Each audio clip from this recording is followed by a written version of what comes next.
Entra que é o Fudoso. Olá, pessoal. Boa tarde.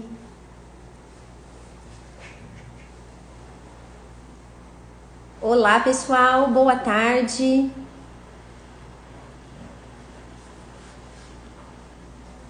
Olá, vamos entrando. Olá, pessoal, tudo bem? Feliz por estar aqui com vocês mais uma vez para a nossa live número 2.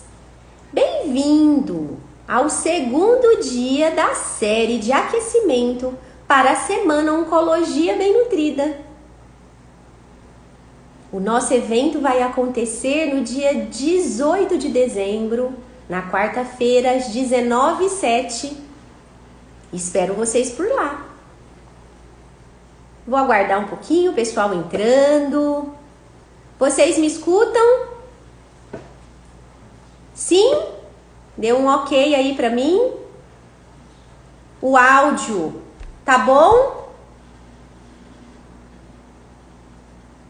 Alguém pode interagir pra gente iniciar a nossa aula de hoje?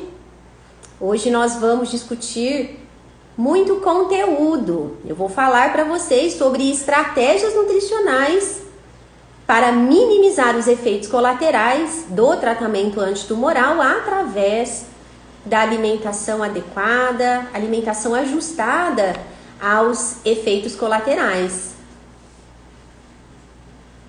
Sim, tá tudo bem? Sim, som alto. A Artes da vovó falou que o som tá ótimo. Então tá bom, pessoal. Então nós vamos começar. Nós já estamos no horário.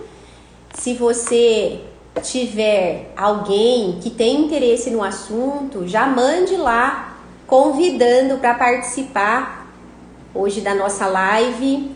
Nós vamos falar, para quem está entrando, nós vamos falar sobre estratégias nutricionais para alguns efeitos colaterais do tratamento antitumoral que eu selecionei, especialmente aqueles que são mais comuns na minha prática clínica, onde muitos pacientes me procuram para melhorar, para minimizar e até para sanar esses efeitos colaterais. Então nós vamos falar um pouco mais sobre essa questão. Mas é claro, né, antes da gente iniciar efetivamente sobre as estratégias nutricionais, eu quero compartilhar com vocês algumas temáticas que eu entendo que são relevantes no contexto da oncologia. Especialmente falando aqui no início sobre a definição, né? O que é efetivamente o câncer? Qual que é a definição da doença? E eu quero dizer para vocês que câncer não é uma única doença, por incrível que pareça, né? A definição adequada é um conjunto de mais de 100 doenças que incluem os comportamentos celulares anormais, como por exemplo, a rápida divisão celular e a invasão de um tecido próximo, né, que se ligam diretamente às alterações do DNA. Então, todo diagnóstico oncológico, ele vem, obviamente, de um processo normal que falha, e esse é um processo que controla o comportamento das nossas células, e à medida que esse comportamento falha, vai gerar um acúmulo de dano genético nas células, e isso pode levar algum tempo. E a partir desse mecanismo falho é que o tumor se desenvolve. Nós temos várias etapas desse tumor. A gente tem lá o tumor que está se iniciando, aquele que está numa progressão maior, aquele outro que já está em metástase, e tudo isso influencia muito. Por quê? Porque os comportamentos fisiopatológicos se diferem, que é isso que nós vamos também falar no dia de hoje. Ainda falando de um tema geral, é importante a gente começar a compreender que o processo epidemiológico da doença, ele está em ascensão, né? Nós nunca tivemos tantos diagnósticos positivos para a oncologia.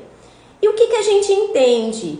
O profissional da saúde mergulhado nesse ambiente tem entendido que até 2030 o mundo, nós estamos falando num contexto mais amplo, o mundo vai ter 27 milhões de casos e 75 milhões vivendo com a doença, de acordo com a Organização Mundial da Saúde. E no Brasil, que é onde a gente está, como é que está esse quadro da epidemiologia no Brasil? 704 mil casos novos de câncer para o período de 2023 e 2025. Portanto, ter informação correta, científica, segura, vai fazer parte dos bons resultados na oncologia, sem dúvida nenhuma. E eu tenho buscado na ciência, e eu imagino que muitas vezes vocês já se perguntaram do porquê tantos novos casos oncológicos atualmente. E a gente entende que o processo etiológico na oncologia, ele não é simples, muitas vezes não parte de um único processo. Nós precisamos compreender que temos fatores intrínsecos, fatores próprios, que podem aumentar esse processo para o desenvolvimento de um tumor, e os fatores exógenos. Quando a gente pensa em fatores intrínsecos, nós estamos pensando, de repente, no erro da replicação do DNA. Quando a gente inclui os fatores exógenos, nós falamos de estilo de vida. E é algo que a gente tem vivenciado e tem sofrido muito, que é a questão da transição nutricional. Hoje, o que a gente tem ali presenciado? Um estilo de vida não muito saudável. Então, altos índices de pessoas fumantes, de indivíduos que consomem álcool, o sedentarismo, o próprio desbalanço nutricional, as pessoas consumindo muito açúcar, muita gordura, consumindo pouco frutas, verduras e legumes, o aumento assim exacerbado na questão do consumo e também grande volume dos alimentos industrializados. Tudo isso, gente, tudo junto e misturado, eu costumo dizer assim para o meu paciente, aumenta a chance de um indivíduo apresentar o tumor. Se o ambiente endógeno, por exemplo, se a pessoa estiver inflamada, se a pessoa tiver uma suscetibilidade genética, a própria idade, porque o envelhecer aumenta muito o risco do desenvolvimento de um tumor, fatores de crescimentos exacerbado, tudo isso pode levar ao crescimento de um tumor. Isso é importante a gente entender, porque quando a gente vai falar de estratégias nutricionais, é fundamental a compreensão de quem é o nosso paciente, do que ele traz, de quais são os efeitos colaterais, por exemplo, que ele traz numa consulta, quais são as suas dúvidas. Então a gente precisa fazer essa correlação dos fatores endógenos e exógenos, fatores intrínsecos e extrínsecos. É bem claro já na literatura, eu já compartilhei com vocês, eu sou docente universitária, eu tenho parte da minha vida dedicada à pesquisa, então sempre gostei muito de estudar, eu gosto de me basear nos níveis de evidências científicas. E é bastante claro hoje, a Sociedade de Oncologia Americana deixa muito claro nas suas publicações que nós temos fatores alimentares que influenciam o risco de câncer. Então, hoje já se tem essa correlação para os tipos de câncer e as causas prováveis que podem elevar essa chance de desenvolvimento e o que a gente poderia fazer para proteger esse processo. Então, por exemplo, quando a gente fala de câncer de mama, e câncer de cólon retal, o processo da obesidade, do sobrepeso, o processo inflamatório desse tecido adiposo, já que estar obeso significa ter uma doença crônica não transmissível com processo inflamatório de baixo grau, esse fato, lembra que é um fator endógeno que eu acabei de falar anteriormente? Então, esse fator endógeno, ele favorece muito a questão do desenvolvimento desses dois tipos de câncer. Associado, claro, né, já se fala a questão dos alimentos refinados, então o excesso de açúcar, o excesso de alimentos de origem animal, o álcool, né, já falo com toda certeza, não existe dose segura, não existe. Né? A última publicação que a gente tem diz não há dose segura para pacientes oncológicos. Aquela coisa, olha, eu tomo só um vinho no final de semana ou uma cerveja, é seguro, Milena? Já vou adiantar para vocês que não, é um fator de risco, inclusive para câncer de mama e câncer de cólon. A outra questão que pode aumentar o risco, especialmente para câncer de colo retal, é o consumo exagerado de carne vermelha, que faz parte ainda de boa parte da população brasileira, o consumo da carne vermelha.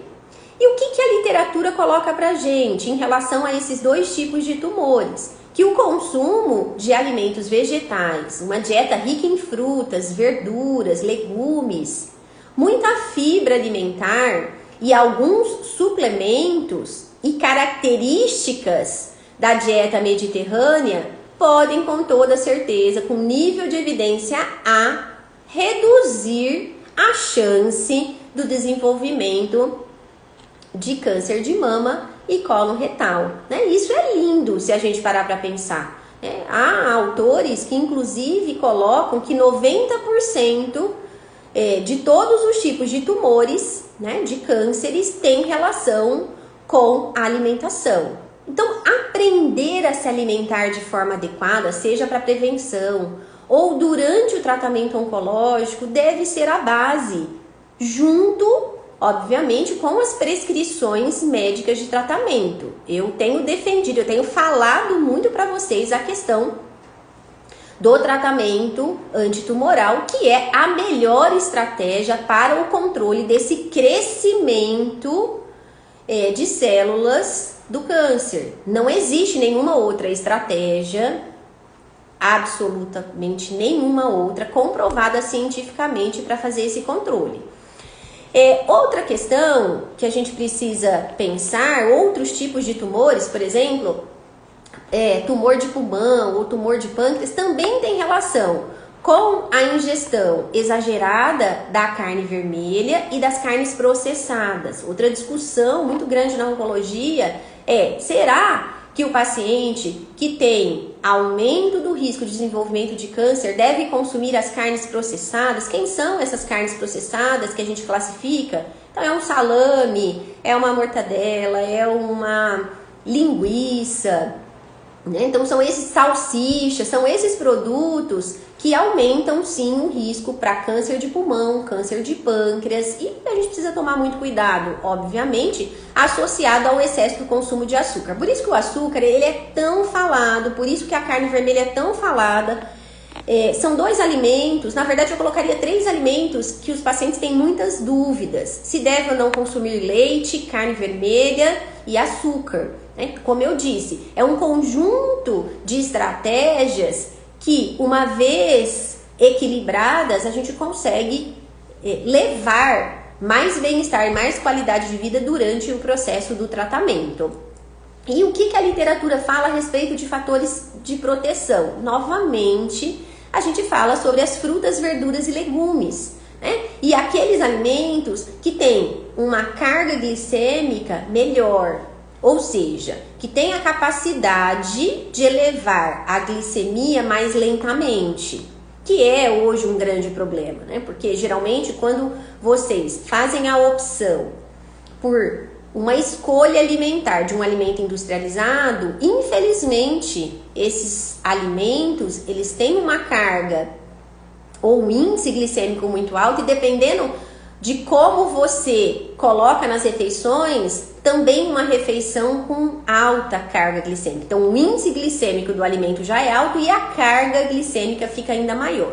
O grande problema de tudo isso é um mecanismo que se quebra, que se chama resistência insulínica. A gente já sabe que os pacientes, durante já diagnosticados e que apresentam resistência insulínica, eles precisam ter um controle muito maior da quantidade de açúcar e também do leite, que gera essa questão que a gente já entende. Ainda falando de outros tipos, né? Vamos falar um pouquinho sobre a questão de câncer de esôfago, de estômago, novamente falando sobre esses alimentos, as carnes vermelhas, as processadas, as carnes ou alimentos em conservas com sal. Nós precisamos ter um cuidado bastante especial associado à alteração de excesso de peso corporal. Então, vocês estão vendo que, embora eu estou elegendo tipos diferentes de tumores, de cânceres, mas nós temos sempre o cuidado em relação a grupos ou alimentos específicos, tanto no aspecto da prevenção quanto na forma de tratamento.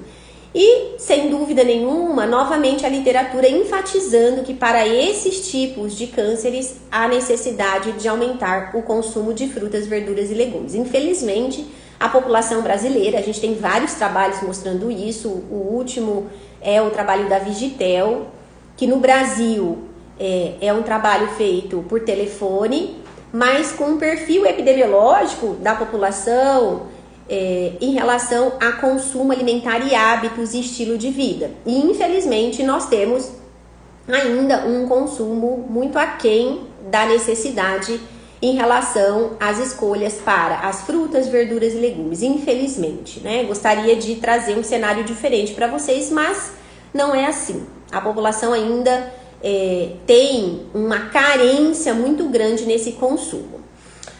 A partir do momento que o diagnóstico foi realizado, então o paciente ele já está ali sabendo que há um quadro de um determinado câncer, o que a gente precisa começar a compreender? A primeira questão, junto ao médico, seu médico de confiança, o seu oncologista de confiança, é entender qual ou quais serão as etapas do seu tratamento.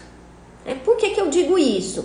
Porque a modalidade terapêutica, ela pode já nos dar uma direção do que a gente pode fazer para prevenir determinados efeitos colaterais, que é o tema da nossa aula de hoje. Porque os efeitos colaterais, como eu já tenho também enfatizado, eles podem ser comuns segundo alguns tipos de tratamento, mas a gente não pode normalizar, a gente não pode entender e aceitar muitas vezes quando a gente está ali num atendimento profissional e a gente escuta, olha, isso daí é assim mesmo, isso daí só vai finalizar quando o tratamento encerrar. Eu discordo um pouco, porque a minha experiência mostra algo completamente diferente.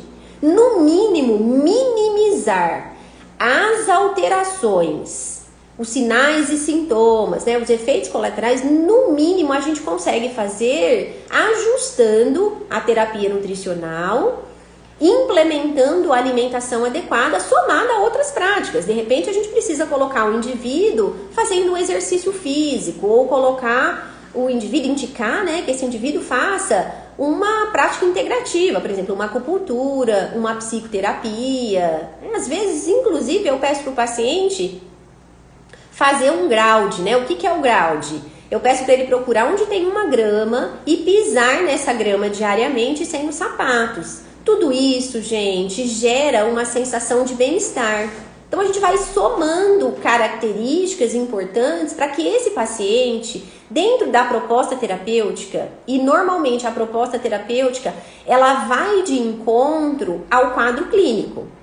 E esse tratamento, ele pode ser profilático, ele pode ser um tratamento diagnóstico, ele pode ser de acordo com o estadiamento, curativo, paliativo, Quer dizer, ou seja, à medida que esse tratamento ele é instituído, a gente consegue dominar melhor esse cenário e auxiliar o paciente. A administração de substâncias químicas ou a radiação ionizante, ela atua de modo sistêmico numa célula neoplásica, isso a gente já sabe. e é os únicos tratamentos eficazes no controle e na remissão da doença. Isso é fato. Então, o que eu entendo hoje? A gente precisa gerar uma condição de um estado nutricional e de um equilíbrio nutricional suficiente para a pessoa finalizar o tratamento. Porque vocês vão ver ao longo da aula que o paciente, por exemplo, quando ele perde muito peso, quando ele se desnutre, quando ele fica sarcopênico, o desejo dele, e às vezes o médico precisa recuar o tratamento em função do paciente não conseguir tolerar.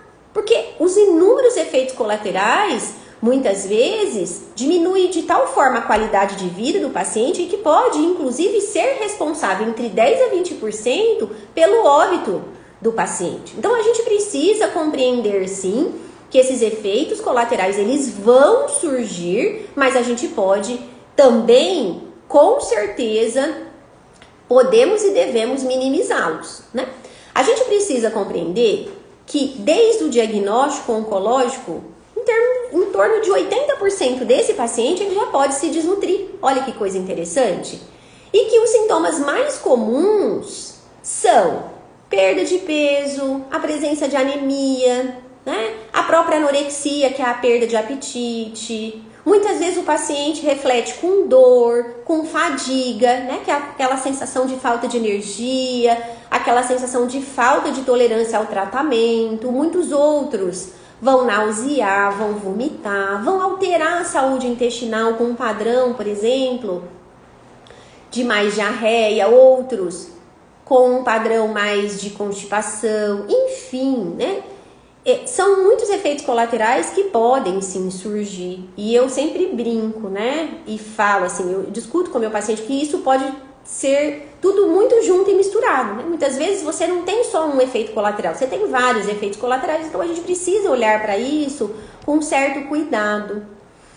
E a preocupação, mas assim, sem nenhuma dúvida na oncologia, é evitar com que o paciente tenha o processo da desnutrição. Porque a gente já sabe que se desnutrir leva um prejuízo da imunidade, maior risco de uma infecção, dificuldade na cicatrização. O paciente, por exemplo, quando ele tem uma desnutrição de proteína, ele começa a edemaciar, reter muito líquido, ele incha, ele faz uma fraqueza muscular muito grande.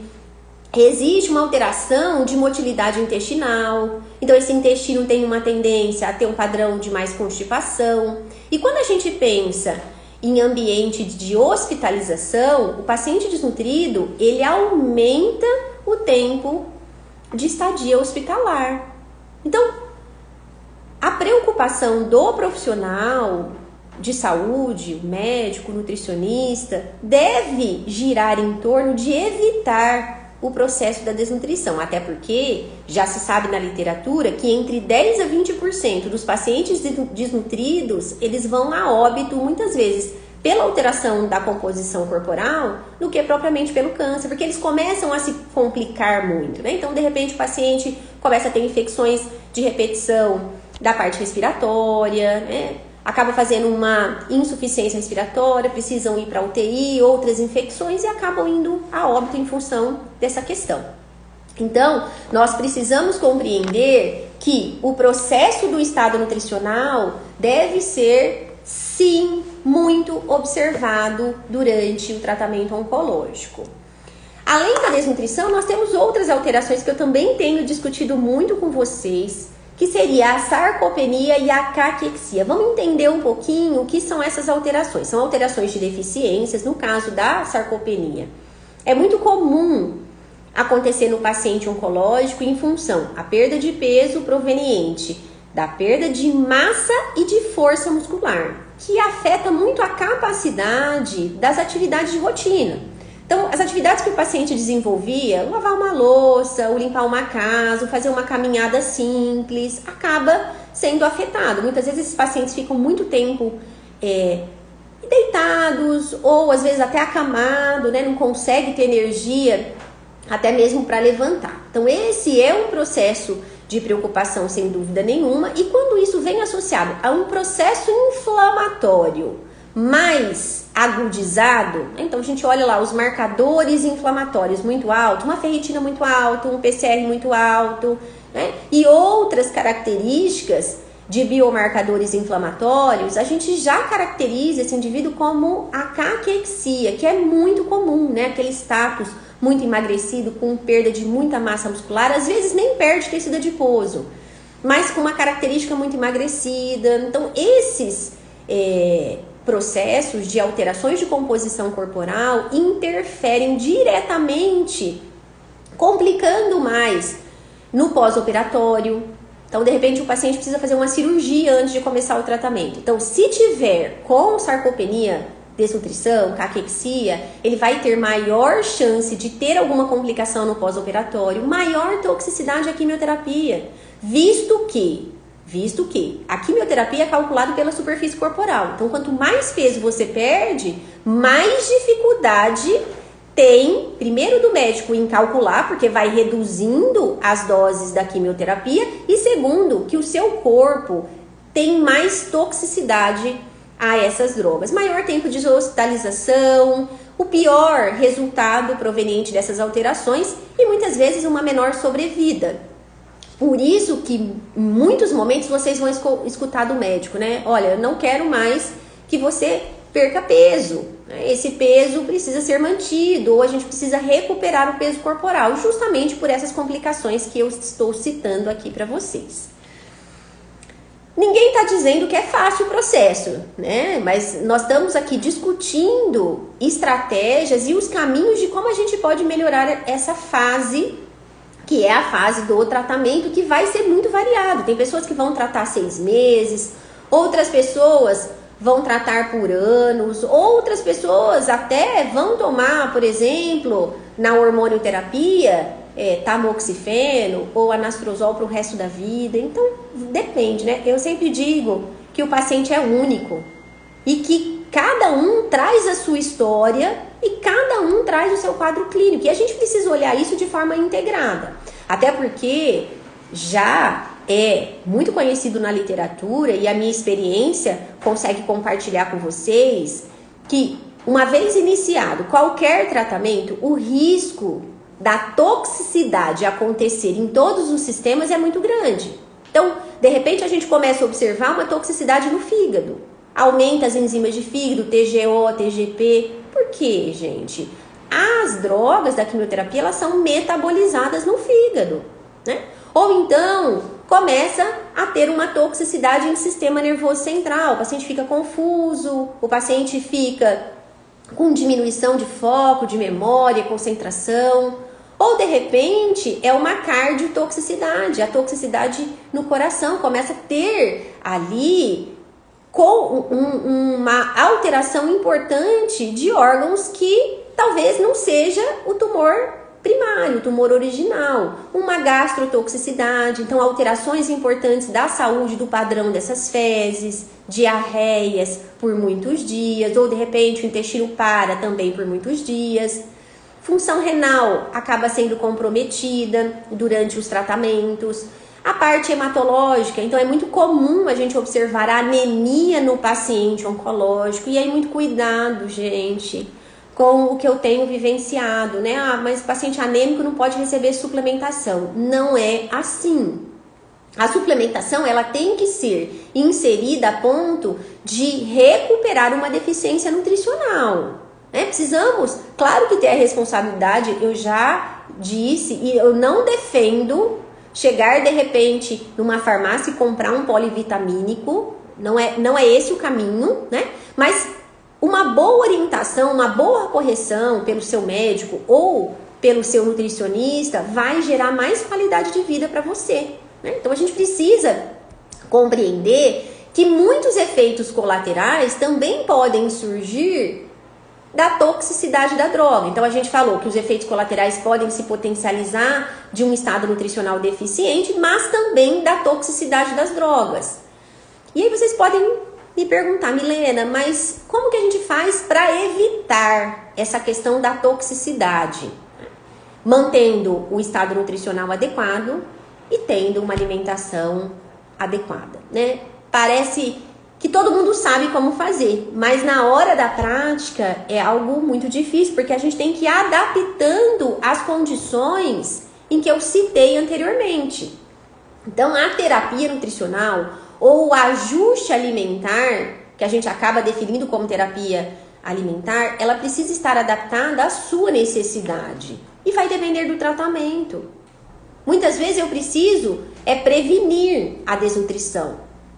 Por outras, eu preciso recuperar o estado nutricional desse paciente. Ou ainda eu preciso modular uma resposta orgânica daquele corpo naquele momento. Ou então a minha prioridade vai ser controlar os efeitos adversos, que muitas vezes interferem na ingestão alimentar. Então o paciente passa a comer menos ou às vezes até nem come, gente. Eu tenho inúmeras experiências dessa forma. E aí é o momento que a gente precisa suplementar, por exemplo. O suplemento vai alimentar o câncer? Não. O suplemento ele vai dar o mínimo de condições para você combater esse catabolismo e esse hipermetabolismo, que também é super flexível no paciente oncológico, né? Nem sempre a gente vai dizer que o paciente está gastando muita energia o tempo inteiro. Por outras, eu vou trabalhar a prevenção da interrupção ou pausa do tratamento e questões ainda referentes ao estado nutricional.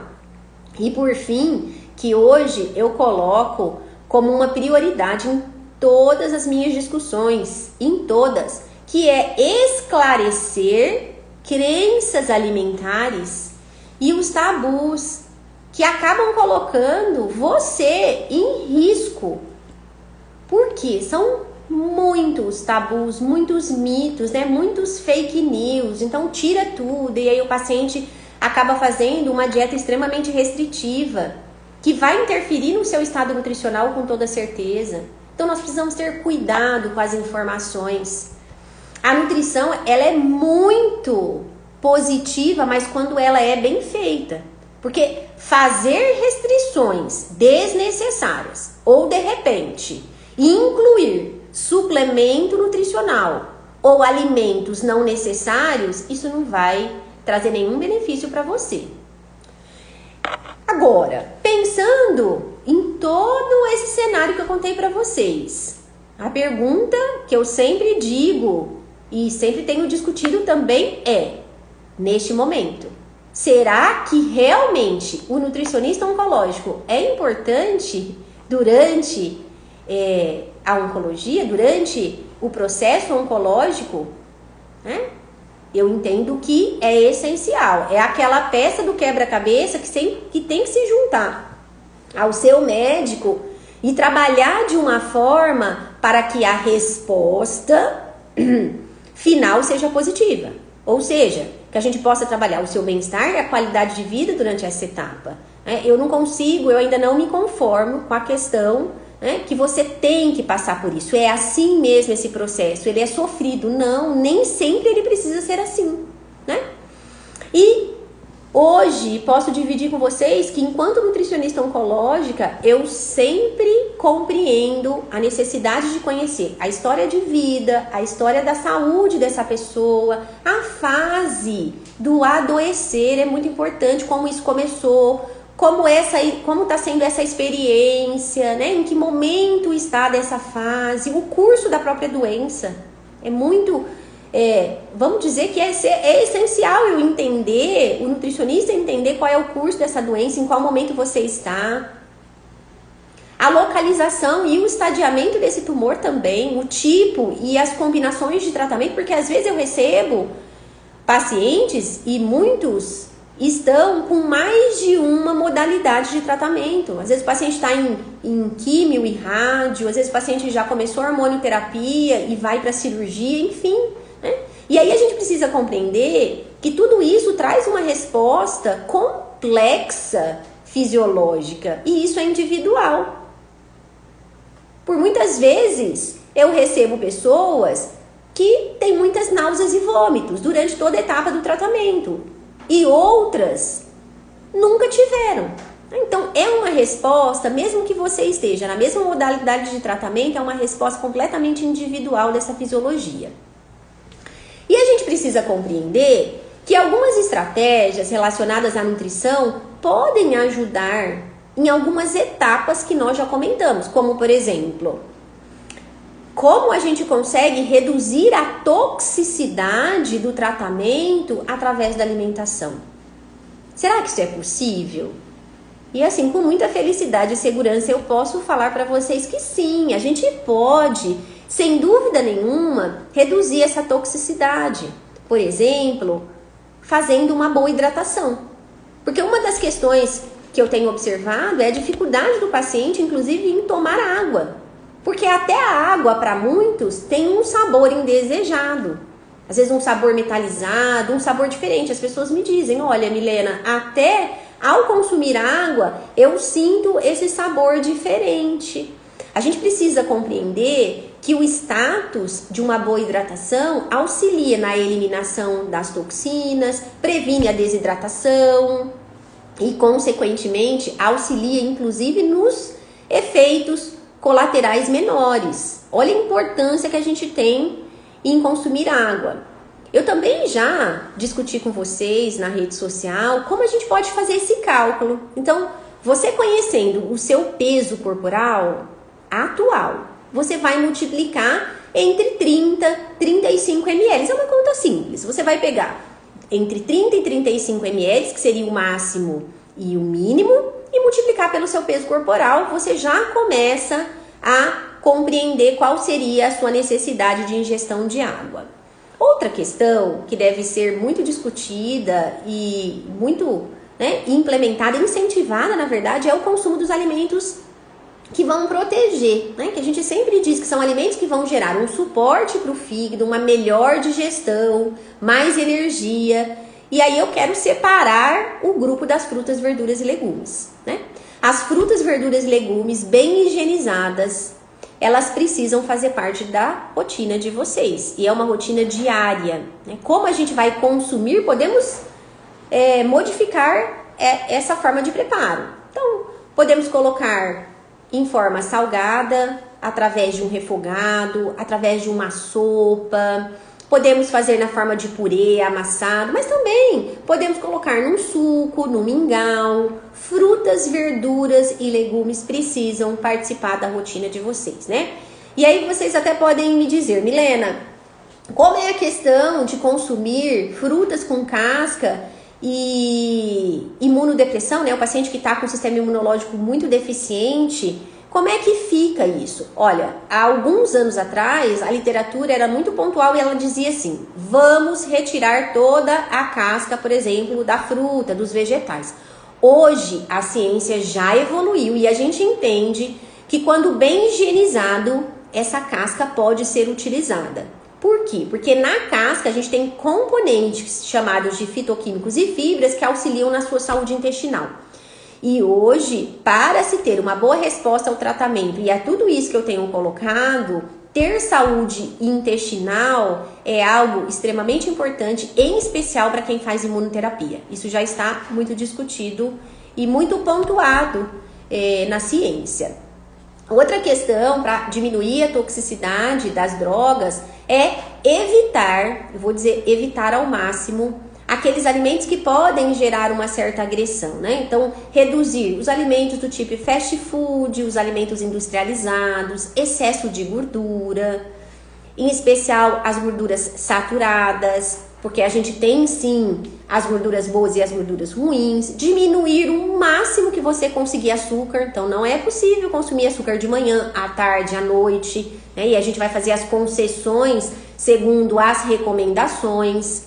E evitar, sem dúvida nenhuma, excesso dos alimentos ultraprocessados. Então, tudo que é muito manipulado na indústria, muito cuidado ao utilizar. Vou dar um exemplo para vocês. Por exemplo, essa semana um paciente me enviou um macarrão instantâneo, a gente não tem necessidade de falar a marca, mas um macarrão instantâneo, sabor pão com margarina, pão com manteiga, Aí eu fico pensando, meu Deus, o que será um macarrão instantâneo sabor pão com manteiga? É uma característica extremamente processada, é um alimento ultraprocessado. O que vai ter ali dentro, gente? Uma quantidade enorme de aditivo químico, que é um fator agressor, muita gordura, muito sódio e por muitas vezes um excesso de carboidrato de alto índice glicêmico, que vai alterar aqueles mecanismos de proteção. Então não é interessante a gente associar esses alimentos na rotina. E aí eu já deixo um recado para vocês da importância de manter um padrão alimentar adequado. A gente precisa compreender que os alimentos, eles desempenham diferentes funções no organismo. E não existe nenhum alimento, ou seja, um único alimento que seja completo. Olha, eu vou consumir aquele alimento e de repente ele vai trazer tudo aquilo que o meu corpo está precisando. Não é assim que funciona. A gente precisa ter um planejamento alimentar de tal forma que vai manter esse padrão mais saudável. E aí é necessário incluir muitos alimentos, ou seja, diferentes alimentos em todas as refeições. Eu costumo dizer, é comer como o arco-íris. Realmente é comer de forma colorida, ampliar aí as cores no nosso dia a dia, especialmente nas grandes refeições, café da manhã, almoço, jantar. A gente tem essa necessidade, a gente precisa voltar a esse padrão urgente, né? Eu digo que não pode nem ser amanhã, tem que começar hoje, ok? E em cima desse padrão alimentar que eu tenho aí discutido, que é um padrão mais saudável, com características de variedade desses alimentos, a gente precisa compreender que esse padrão ele precisa atender à demanda do câncer, à demanda da doença. E por isso que cada vez mais a gente compreender quem é o nosso paciente com intervenções mais individualizadas, como por exemplo, o aumento ou o ajuste de algum nutriente específico. De repente, numa perda de peso, eu preciso aumentar a energia, eu preciso aumentar a proteína, a diminuição do processo inflamatório. E a gente já entende que sim, os alimentos eles podem gerar um gatilho na inflamação, ou seja, aumentar o processo inflamatório e o estado hipercatabólico. Ainda assim, por muitos momentos a gente precisa ajustar a necessidade de outras terapias. Então, se de repente eu entendo que o indivíduo ele está passando por um estado naquele momento emocional, de depressão, de muita tristeza, né? A saúde mental muitas vezes está bem fragilizada. É claro que eu vou buscar a ajuda de uma psicoterapia, às vezes até de um psiquiatra, né? Eu incentivo que a gente tenha uma rede de profissionais para melhorar o bem-estar e a qualidade de vida. Ou, por muitas outras vezes, eu preciso do profissional da educação física, o educador físico. Porque o exercício, ele é mais do que recomendado nessa fase. Praticamente não existe contraindicação para o exercício durante o tratamento oncológico. Muito pelo contrário, a recomendação é quase absoluta, a não ser que tenha uma contraindicação específica. Que aí, obviamente, isso vai ser discutido com o seu médico. Mas no dia a dia, naturalmente, o exercício físico, ele é muito bem recomendado e seguro, mesmo para aqueles pacientes que estão mais debilitados. É claro que a gente vai adaptar as condições físicas de cada um. Mas iniciar o exercício, mesmo que seja leve até chegar numa forma moderada, e especialmente exercício de força, gente, é algo que tem que fazer parte da rotina de vocês, tá bom? Entendendo todo esse processo, a partir de agora a gente vai começar a discutir estratégias nutricionais para minimizar os efeitos colaterais através da alimentação adequada. Então eu selecionei aqueles mais frequentes dentro da minha prática clínica e o que a literatura diz que são os mais frequentes, e nós vamos começar a falar como deve ser a estratégia nutricional na inapetência. Eu vou dizer que quase que 100% dos pacientes, quando chegam até o meu atendimento, relatam que ou perderam levemente o apetite ou, de repente, não conseguem se alimentar porque tem uma anorexia muito intensa. Então, o que a gente deve fazer? Existe uma única estratégia? Não. né? Existe uma soma de estratégias que a gente pode começar a colocar na nossa rotina, como por exemplo, uma das coisas que eu tenho trabalhado muito é pedir para o paciente cultivar a sua memória afetiva.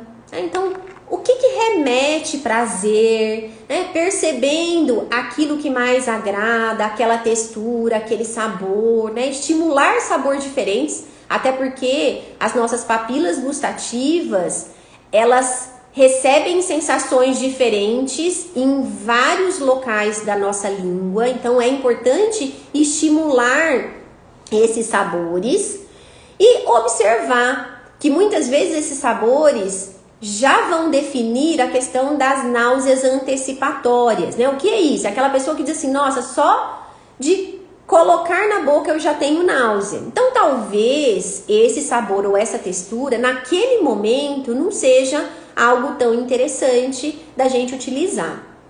Outra questão que eu quero que vocês observem é não confiar apenas nos sinais de fome.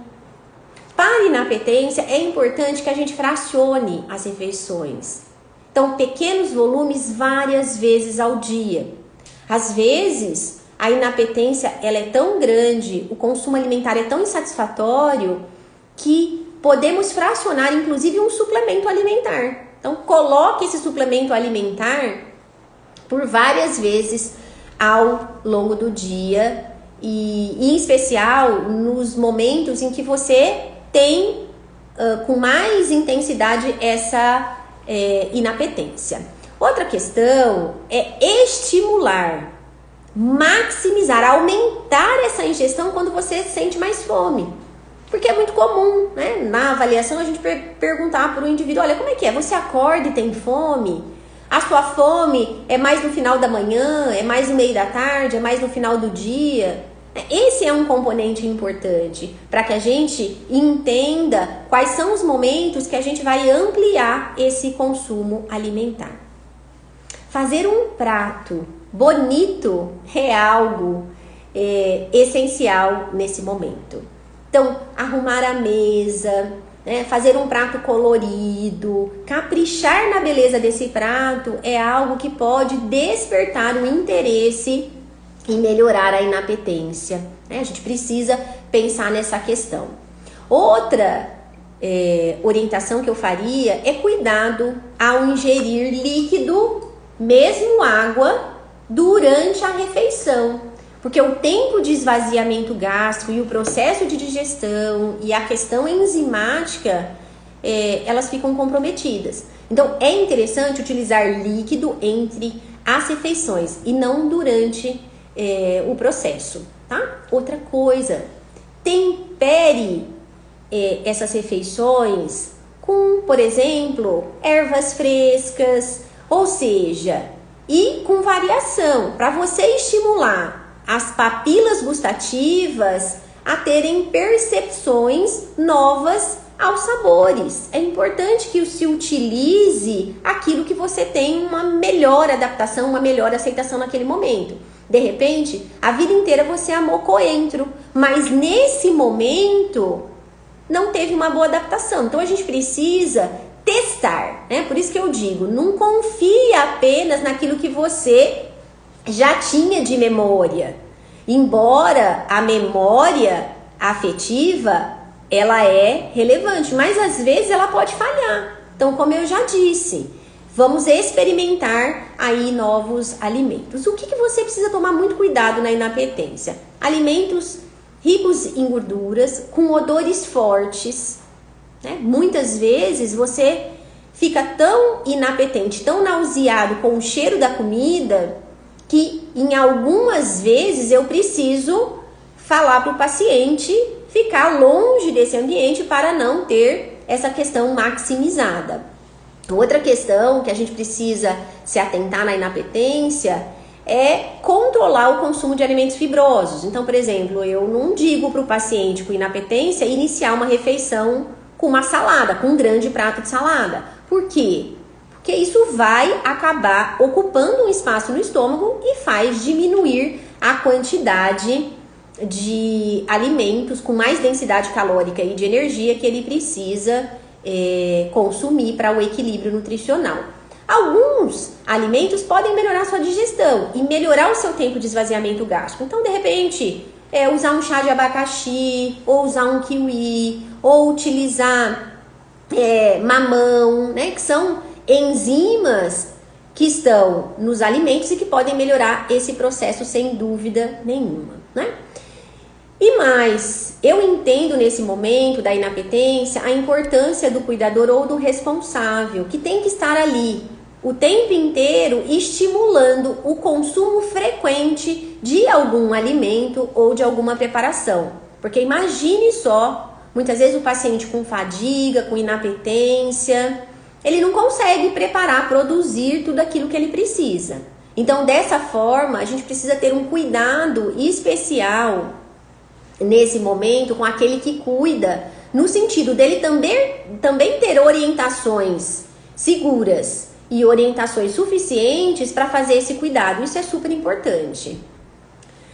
Um outro efeito colateral frequente e que a gente precisa trabalhar é a questão de ampliar o ganho de peso, né? O ganho de peso ele deve ser ampliado, mas eu tenho um certo cuidado quando eu falo sobre essa questão no meu dia a dia, porque as pessoas entendem que quando estão buscando ganho de peso, elas podem comer o que elas querem e no volume que elas querem, e não é bem assim.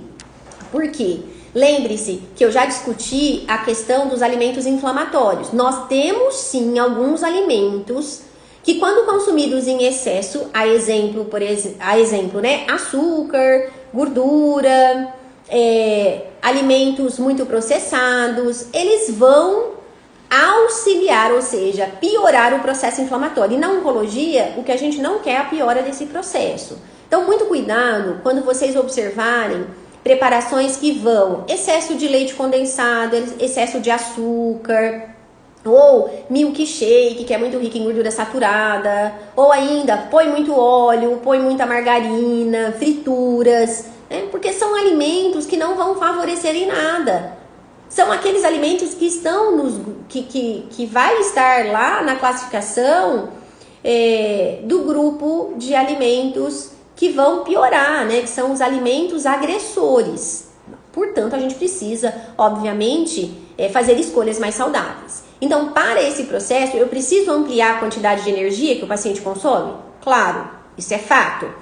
Para o ganho de peso corporal. Mas aí nós vamos escolher alimentos mais saudáveis, como, por exemplo, acrescentar nas refeições azeite de oliva extra virgem, óleo de abacate. Eu amo prescrever óleo de abacate, é rico em ácido graxo monoinsaturado, óleo de gergelim, óleo de castanhas que a gente tem disponível, ou as castanhas. Às vezes eu bato as castanhas quando o paciente não tolera a textura, eu bato numa preparação.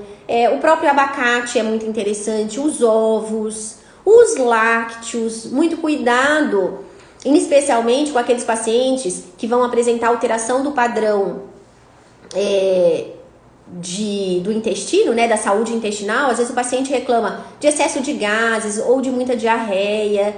E aí, se esse paciente puder consumir os lácteos, há uma recomendação de fazer lácteos, de escolher, né, os lácteos sem lactose ou bebidas vegetais, né? Eu tenho usado muito bebidas vegetais porque eu também entendo que em alguns momentos a retirada do leite é muito satisfatória, tá? E aí eu substituo o leite pelas bebidas vegetais. Então hoje a gente tem bebida à base de aveia, bebida à base de coco, de castanhas. E aí a gente vai alternando de acordo com as preferências. Sempre tem que ter uma proteína, especialmente uma proteína animal. Então, muitas vezes, ovos, peixes, podemos colocar frango desfiado, enfim, né? Nós precisamos melhorar esse aporte proteico nas grandes refeições. Café da manhã, almoço, jantar. Muitas vezes a gente pode adicionar, inclusive, os módulos de proteína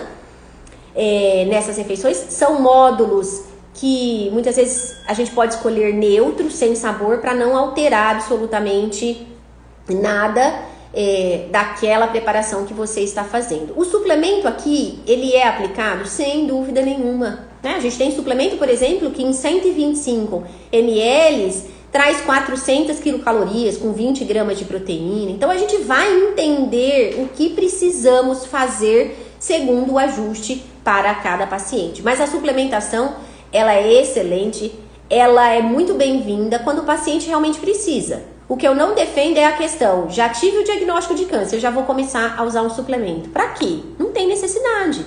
A necessidade, ela precisa ser individualizada. Sobre a suplementação, uma das coisas que também tem me preocupado um pouco dentro da minha rotina é que muitas vezes o paciente acaba enjoando daquele suplemento, especialmente se ele é saborizado.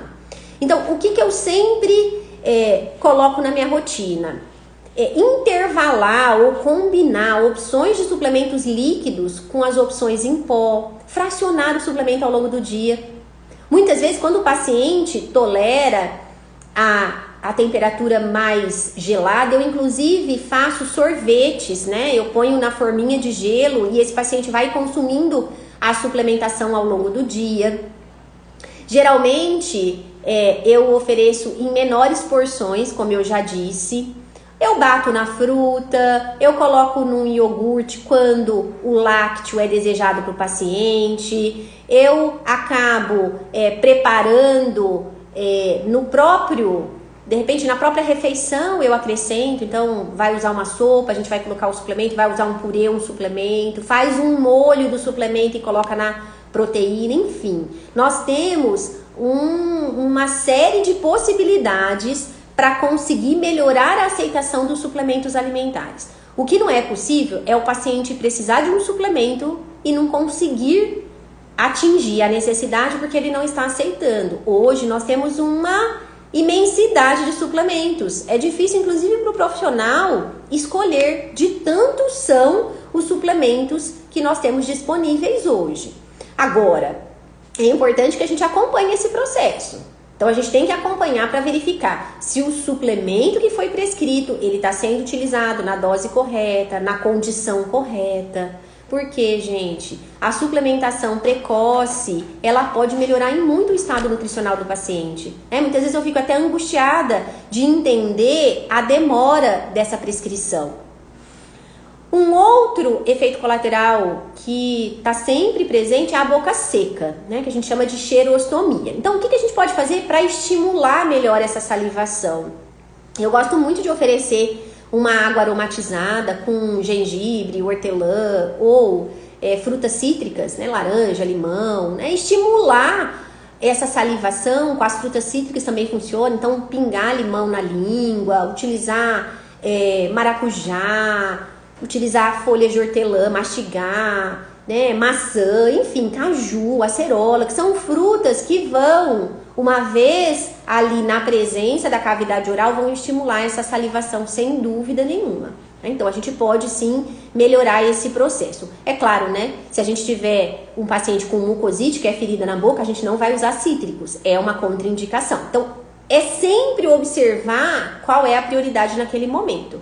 O que não usar na boca seca?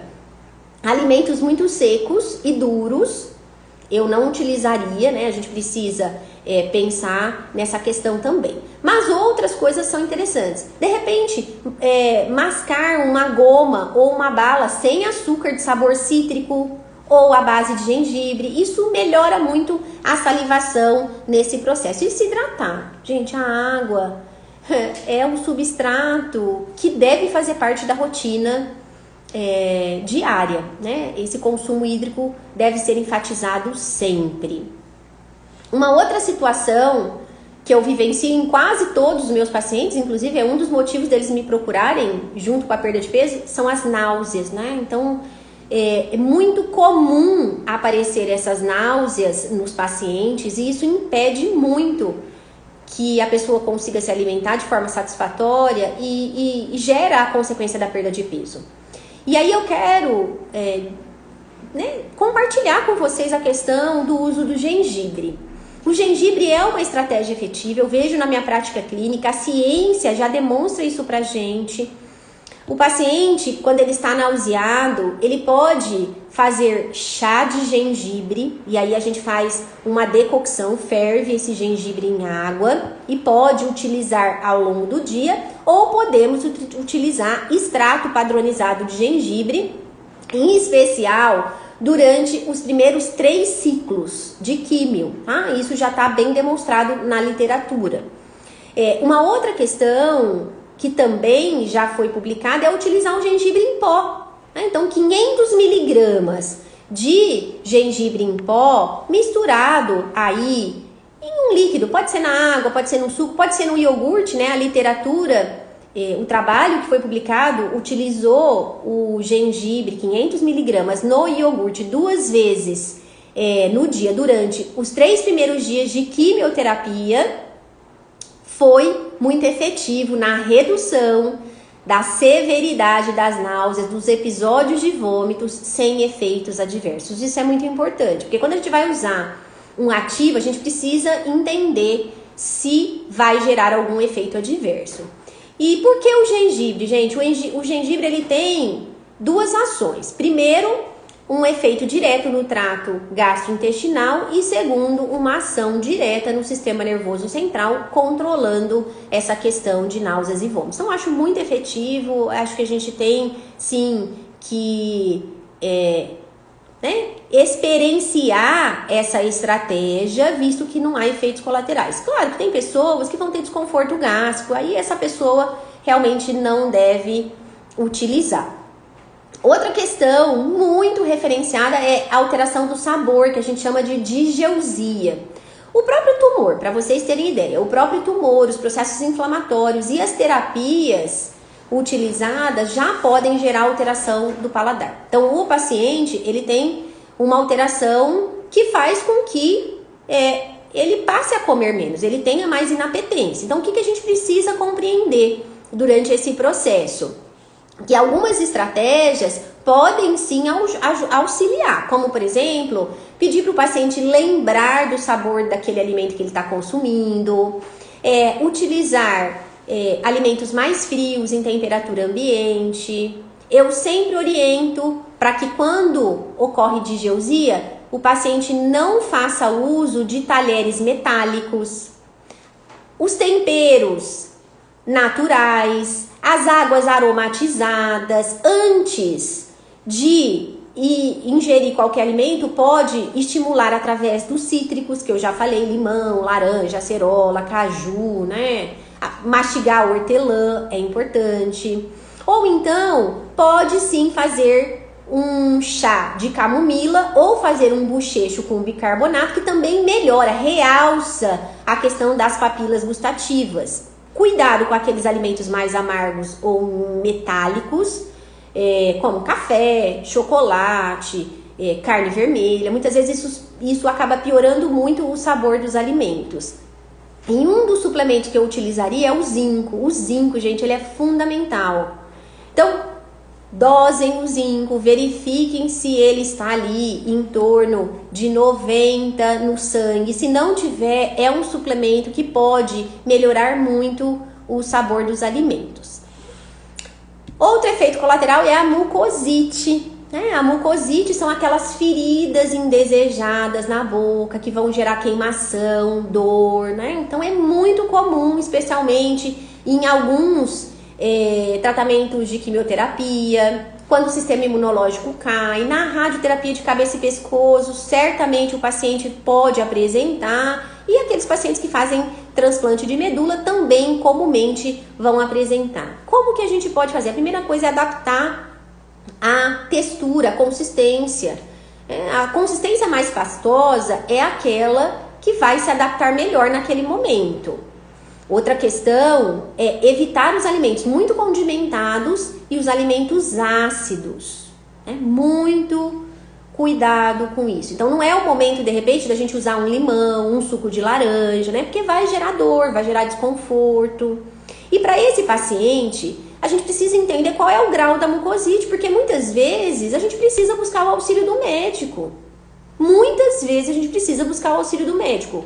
O que eu vejo de rotina é que as pessoas, elas realmente acreditam que elas têm que passar por aquilo, por aquele processo, por aquele efeito colateral. E muitas vezes nem questionam o médico se pode existir alguma melhora. Quero deixar uma estratégia que eu vejo como ouro para vocês, que é o bochecho com chá de camomila. A camomila, ela tem a capacidade de inibir uma enzima que chama ciclooxigenase, que atua lá na inflamação. Então, quando vocês fazem o bochecho gelado com chá de camomila 2, 3 vezes, pequeno volume, pode melhorar e muito. Às vezes eu peço para o paciente colocar o chá de camomila em forminha de gelo e chupar ao longo do dia, ou em alguma embalagem que dê para ele ir manipulando, enfim. É muito interessante porque o chá de camomila, na forma de bochecha, ele está associado a menor incidência, intensidade e duração de mucosite. Então, acho fundamental a gente utilizar essa estratégia, já que exerce pouquíssimos efeitos colaterais.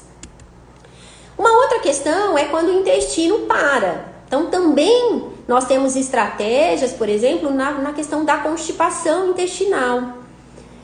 Eu vou dizer que 3 estratégias são fundamentais nesse processo. Primeiro, observar e equilibrar a ingestão de fibras alimentares. Segundo, melhorar o aporte hídrico, porque eu vou dizer que quase que todos os pacientes têm dificuldade nesse processo de ingerir água. E estimular a atividade física, né? São três estratégias importantes. Então, quando a gente fala no aumento de fibras, melhorar o aporte das sementes, das castanhas, das fibras como psyllium, semente de chia, semente de linhaça, sempre adaptar a sua condição, mas é importante que a gente faça isso. Ou módulos de fibras, a gente tem fibras como inulina, fruto oligosacarídeo, goma cássia, enfim, a gente tem fibras possíveis para melhorar esse processo de constipação. E aí vocês podem estar se perguntando, Milena, e o probiótico, que geralmente o médico prescreve? Sobre o probiótico, a gente tem que tomar muito cuidado no processo da oncologia. Nós não temos consenso que diz que todos os pacientes se beneficiam com o uso de probiótico. Então, esse tem que ficar bem individualizado de acordo com alguns sinais e sintomas. É importante também a gente optar por aqueles alimentos que são mais laxativos. Eu sempre digo isso, né? Então, usar frutas mais ricas em relação a bagaço, a casca, né? Sempre bem higienizada, precisa higienizar, precisa fazer a solução clorada para utilizar uma casca, especialmente aquele paciente que tem uma imunodepressão, tá bom? E o contrário, né? E quando a gente tem o paciente apresentando diarreia, aí já é um pouco o contrário do que eu falei. Nós vamos ter que tomar um pouco mais de cuidado com as fibras. Então, na diarreia, é importante descascar a fruta, cuidar das sementes, né? Fazer o uso de uma hidratação, eu digo sempre de uma hidratação dobrada, utilizar água de coco, sucos de frutas. Às vezes eu diluo mais esse suco de frutas se eu quero controlar melhor a frutose ingerida, né? Evitar os vegetais crus, especialmente os folhosos. Então eu sempre peço para fazer um cozimento, né? Outra questão que a gente precisa tomar cuidado, os adoçantes, principalmente a base de xilitol, eritritol. Por que eu digo isso, gente? Porque eles são altamente fermentáveis. Então, se você tem diarreia, especialmente se essa diarreia ela é explosiva, mal cheirosa, significa que o processo de fermentação está muito exacerbado. Então, cuidado, porque muitas vezes a gente tira o açúcar e coloca um edulcorante. Por exemplo, para diarreia não é alguma coisa que é de interesse. Cuidado com excesso de gordura, cuidado com leite e derivados nessa etapa, né? Eu geralmente faço a troca pelas bebidas vegetais. Então nós temos muitas estratégias aí que eu estou aqui compartilhando com vocês, que são estratégias fundamentais para que a gente possa melhorar esses efeitos colaterais. Lembre-se, né? Eles podem surgir, mas normalizá-los jamais, porque aqui eu tenho mostrado para vocês que o ajuste e a inserção de estratégias nutricionais podem minimizar esses efeitos colaterais do tratamento antitumoral através da alimentação adequada. E agora eu vou deixar mensagens para casa. Nós já estamos finalizando aí a nossa discussão, nosso bate-papo de hoje. E uma das mensagens é: adote o seu nutricionista oncológico. Ele é importante nessa etapa, que junto com o seu médico, com o seu psicólogo, muitas vezes com o seu educador físico, vai poder gerenciar essa melhora do seu bem-estar, da sua qualidade de vida. Busque informações com profissionais especialistas em oncologia, informações baseadas na ciência. Então não basta você observar um vídeo que diz que o leite faz mal, que o açúcar faz mal. Não é esse o processo. Nenhum alimento exclusivo, em pequena quantidade, rodiziado, vai gerar isso, né? Então a gente precisa tomar um pouco de cuidado e acreditar que é possível sim minimizar esses efeitos colaterais da terapia antitumoral com as estratégias nutricionais, com um padrão da alimentação adequada, né? E não acredite quando de repente você escutar que precisa passar por tudo e por tudo sozinho, né? Nós vimos que esses efeitos colaterais, eles podem ser controlados e gerar melhor bem-estar, melhora na sua qualidade de vida, né? Então é isso que a gente precisa aí compreender nesse processo todo, né? E agora eu vou tirar um tempinho para responder as perguntas. São várias perguntas, então vamos lá. Obrigado pela presença de todos vocês. É um momento importante que a gente tem para discutir sobre as estratégias. Então vamos lá. Só estou voltando aqui. Ansiosa para saber como me alimentar, Alessandra. Espero que tenha aí te ajudado bastante, entendendo que é possível sim melhorar os efeitos colaterais. Olha só, a Artes da Vovó diz: posso enviar para uma pessoa que não está inscrita para acompanhar? Claro, claro, sempre. A live fica salva, depois é só assistir aqui na nossa rede. Pode e deve, né? Informações de qualidade a gente precisa compartilhar, sem dúvida nenhuma. Para todo tipo de câncer, a alimentação é a mesma. Normalmente a gente vai adaptar ao tipo de câncer, à fase do tratamento que você está ali vivenciando, aos seus efeitos colaterais, mas a base, o padrão da alimentação adequada, ela vale para todo o quadro oncológico. Claro que com os ajustes e as adaptações, Alessandra, mas saber fazer escolhas saudáveis para atingir o padrão adequado é sim algo de recomendação absoluta, vou dizer, com nível de evidência A para todos os tipos de câncer, né? Toda vez que vocês vão ler documentos oficiais, por exemplo, documentos do INCA, da Sociedade Americana de Oncologia, da Braskem, que são documentos oficiais, eles sempre colocam que há necessidade de seguir um padrão alimentar adequado e saudável. Então vamos lá. Eu descasco as frutas por causa dos agrotóxicos, certo ou errado? Essa é uma discussão. O uso de compostos químicos como os agrotóxicos, eles realmente não são benéficos durante o tratamento oncológico.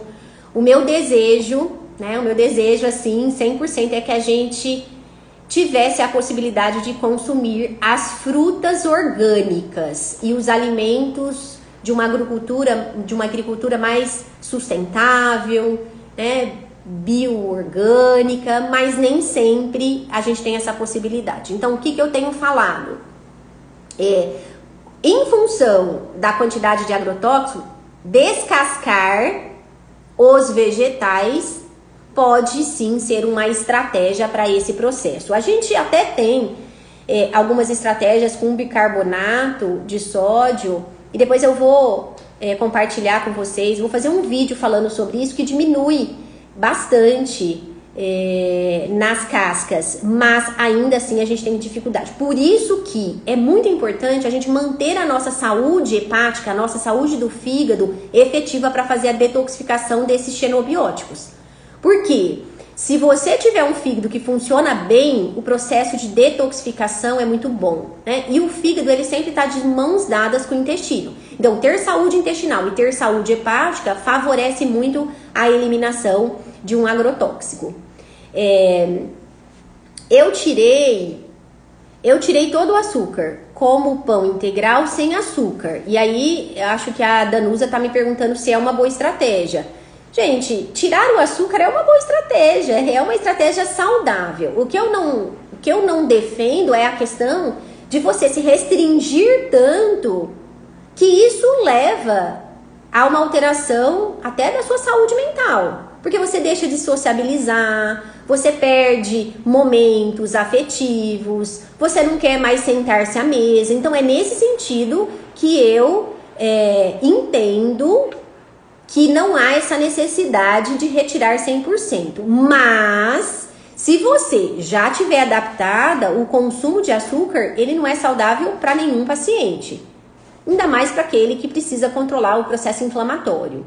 Descobri recentemente o câncer de mama e estou totalmente perdida. Priscila, siga as nossas redes. Nós temos muitas orientações para como fazer as escolhas saudáveis, orientações sobre bem-estar, sobre qualidade de vida. Nos siga lá. Tô vendo aqui, pessoal. Gratidão, amei. Eu que agradeço. Artes da Vovó, enviada por Deus. Realmente eu entendo que é uma missão. Eu amo e eu pratico a nutrição com e por amor, eu acho que é isso mesmo, né? Câncer de mama em metástase. O Sérgio pergunta: efeito colateral, perda de massa muscular nas coxas. Onde não está andando, o que fazer para melhorar? Ampliar a ingestão de proteína e exercício físico de força, tá? Precisamos organizar essa questão. Boa tarde. A Antônia me pergunta: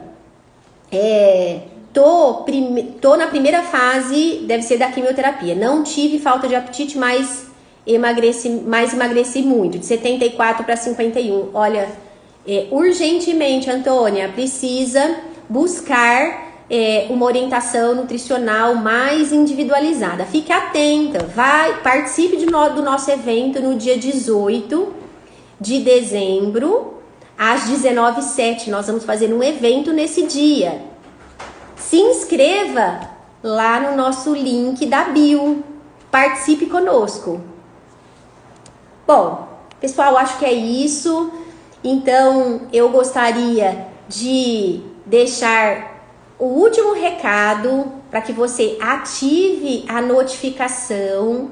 Primeiro para a nossa live de amanhã, que vai acontecer nesse mesmo horário, às 12h07, com uma entrevista incrível. Eu quero que vocês participem.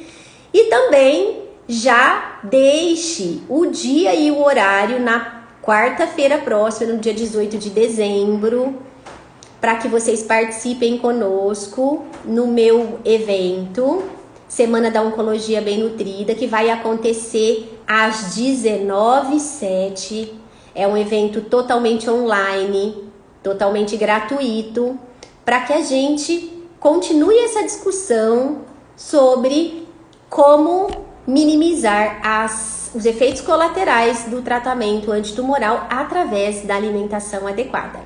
Até mais, espero vocês por lá. Até mais, tchau, tchau.